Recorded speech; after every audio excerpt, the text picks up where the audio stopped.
What are the most common communication channels in consulting?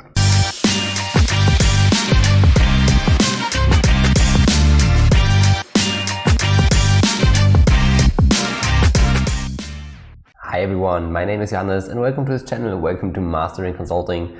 On this channel, I share my own learnings and experiences to help you to become successful in consulting and also living a balanced life.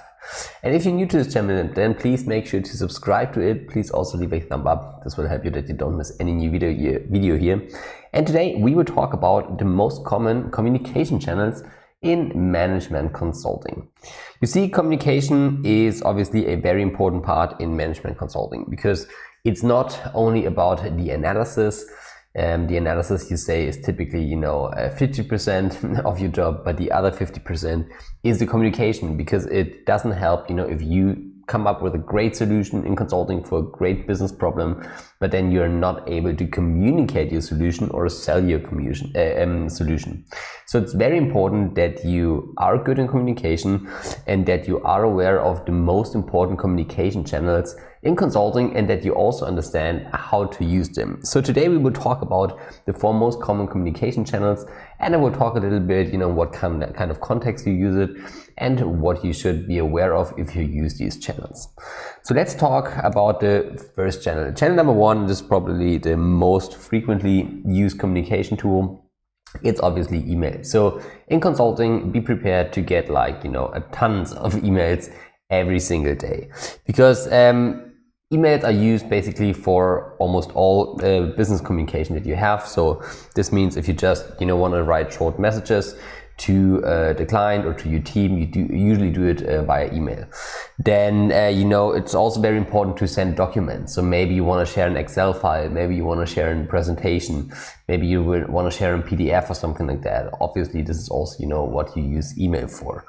And also if you want to inform many people, this is also typically a case where you use email. And of course the reason why you use email is that you have a very clear and written documentation of the entire process. Okay, so that's why you use typically email. Some tips that I can give you here is that if you write emails, then really be short, be precise. Also make sure that your emails are well structured. This is very important because, as I said, you get hundreds of emails almost every day. And then it's very time consuming if those emails are not well written, if you have to spend a lot of time to figure out what the email actually want to say. So be short, be precise, and also keep formalities. So be sure that you always address the person in the right way, that you keep the formalities, that you also always write in a polite tone. And because, as I said, email is also documentation, and you don't want to get an email backfired at you because you have some sloppy communication style in the email. The second communication tool I want to talk about are actually calls. So this means that you just call someone, that happens also. And this is mostly for if you want to discuss more complex topics. So instead of writing an email and writing it 10 paragraphs and trying to explain it, and with the risk of misunderstanding, most of the time it's easier just to pick up the phone and call a person. It really helps to avoid misunderstandings, and it also helps that you transport information very quickly. So instead of writing an email and then maybe you get or wait a day to get a response, most of the time it's easier to call people. And also keep that in mind, it's very helpful to build a relationship with your client or with your teammates. So instead of writing in kind of anonymous email, it really helps to talk to a person personally and try to connect with the person on a personal level.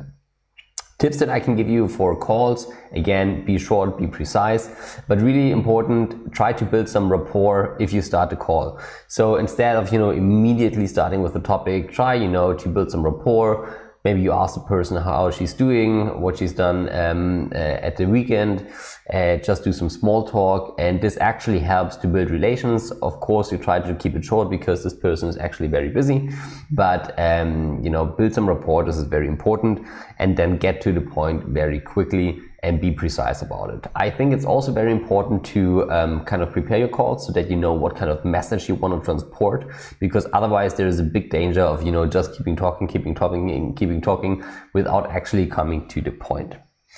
Then the third channel that I want to talk about are video calls, and especially during COVID, you know, this became very, very popular. And I remember a time before COVID, so there we had like telco conferences without any screen sharing, you know, then everyone had his presentation on his own laptop. He always had to say, okay, now I'm on slide 10, now I'm on slide 11. So this actually still was the case, you know, in 2018 or 19 in some cases. And, you know, during COVID, video calls became, you know, very, very popular. And when do you use them, and when are they sufficient? So actually they are sufficient if you want to do a meeting, but if you're not at the same location, and this really makes it easier to just set up a quick video call where people can discuss. Also, you know, if you obviously want to present something and to share your slides, then this is really, really helpful. And also if you want to discuss a topic in a larger group, this is typically where you set up video calls. Some tips that I can give you here, of course, I will talk about meetings in a second. There the same tips apply, but you want to make sure that your video quality and the setup that you have is professional, that there's a good quality, because the visual effect, you know, how you are in the camera, is also very important, okay, and kind of, you know, is a method or a tool that you can use for your presentation style. Because if you present in present, then of course you have your body language, you have, you know, a little bit more room for interaction. You don't have that in video calls, so it's very important to kind of have a good quality, to you know, have a good lighting, and because this also can make a good impression. And also I can highly recommend, because nowadays, you know, we are in many video calls, they are almost back to back, so keep attention all the time. If you have to leave earlier, then you can write that in the chat. Also, you know, make sure if you are the host of the meeting that you really don't take longer for your meeting than you plan, because everyone has back-to-back meetings nowadays, and it's really, you know, kind of annoying if people, you know, always kind of make meetings 5 minutes longer than they should be. Okay, so this is what I want to talk about in terms of video calls.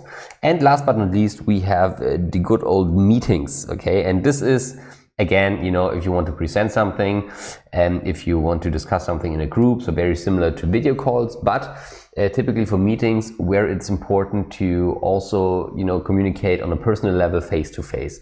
And those are typical, you know, very important board meetings, or if you discuss some more sensitive topics, then I think it's really, really important to do the meeting in person, because then you have much more room for interaction, for personal rapport building, for, you know, communicating sensitive topics.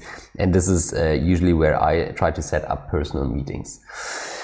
What tips can I give to you? Of course, be short, be precise, take care of your body language. This is really important. Use that as well. Use also the time before the meeting, after the meeting, to kind of connect with the people on a personal level.